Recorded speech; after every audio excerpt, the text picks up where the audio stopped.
রাজ্যসভায় তৃণমূলের নতুন সাংসদ এবার কারা হচ্ছেন। বিধানসভা ভোটের মধ্যেই এ রাজ্যে শেষ হচ্ছে রাজ্যসভার 5 সাংসদের মেয়াদ।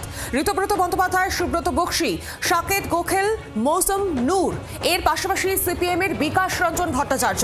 অঙ্কের হিসেবে 5টির মধ্যে একটি পাবে বিজেপি। তৃণমূলের 4 জনই নতুন মুখ যাবে রাজ্যসভায়, এমনই সূত্রের খবর।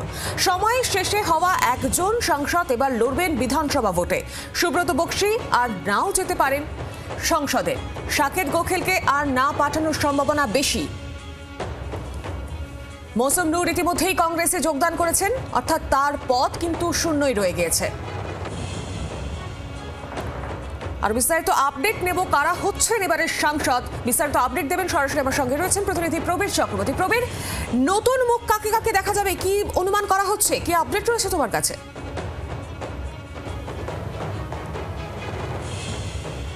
দেখো সৌমি, ফেব্রুয়ারির শেষে বা মার্চের শুরুতে রাজ্যে বিধানসভা নির্বাচন ঘোষণা হয়ে যাবে যে কোনো দিন। সমস্ত রাজনৈতিক দল তারা নেমে পড়েছে বিধানসভা নির্বাচনের প্রচারে। কিন্তু তারই মধ্যে একটা লক্ষণীয় বিষয় যে মার্চের শেষের দিকে এ রাজ্যে 5টি রাজ্যসভার সাংসদের পদ খালি হচ্ছে। তার মধ্যে তৃণমূল কংগ্রেসের 4টি, একটি হচ্ছে বিকাশ রঞ্জন ভট্টাচার্য সিপিএমের। অঙ্কের হিসাবে যেটা দেখা যাচ্ছে যে বিজেপি একটি আসন পাবে এবং বাকি 4টে পাবে তৃণমূল কংগ্রেস। তৃণমূল কংগ্রেসের 4 জন যারা রয়েছেন এই মুহূর্তে দাঁড়িয়ে, ঋতব্রত বন্দ্যোপাধ্যায় তার মেয়াদ শেষ হচ্ছে, সুব্রত বক্সী শেষ হচ্ছে, সাকেত গোখেলের শেষ হচ্ছে এবং মৌসুম বেঞ্জিনুরও শেষ হচ্ছে। ইতিমধ্যেই মৌসুম বেঞ্জিনুর তিনি ইস্তফা দিয়েছেন, রাজ্যসভা থেকে কংগ্রেসে যোগ দিয়েছেন এবং বাকি তিনজন যে রয়েছে তৃণমূল কংগ্রেসে, তার মধ্যে সুব্রত বক্সী আর না যাওয়ার সম্ভাবনা বেশি। সাকেত গোখেলকে তৃণমূল কংগ্রেস আর রাজ্যসভায় নাও পাঠাতে পারে। ঋতব্রত বন্দ্যোপাধ্যায়টা ইন্টারেস্টিং, যেটা শোনা যাচ্ছে তিনি কিন্তু বিধানসভা নির্বাচনে 2026-এ লড়াই করতে পারে তৃণমূলের টিকিটে কলকাতার যে কোনো একটি আসন থেকে। সেক্ষেত্রে দাঁড়িয়ে তৃণমূল কংগ্রেসের 4টি আসন পাবে, তার 4টি আসনেই নতুন মুখ যেতে চলেছে বলে মনে করছে রাজনৈতিক মহল রাজ্যসভায়। সেক্ষেত্রে কারা হচ্ছেন এই রাজ্যসভার 4 জন?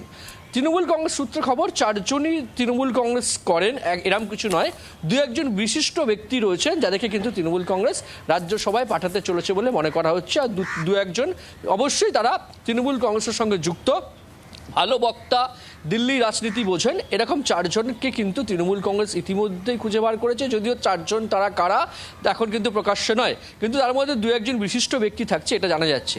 সব মিলে বিধানসভা নির্বাচনের আগে রাজ্যের এই 5টি আসনের মধ্যে বিজেপি কাকে পাঠাবে সেটা একটা বিষয়। আর 4টির মধ্যে তৃণমূল কংগ্রেস একদম নতুন মুখ কাকে পাঠাতে চলেছে এই নিয়ে কিন্তু ইতিমধ্যেই তৃণমূলের অন্দরে তীব্র জল্পনা শুরু হয়েছে।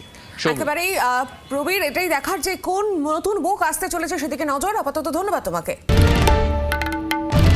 বাংলার আওয়াজ, বাঙালির আবেগ, জি 24 ঘন্টা।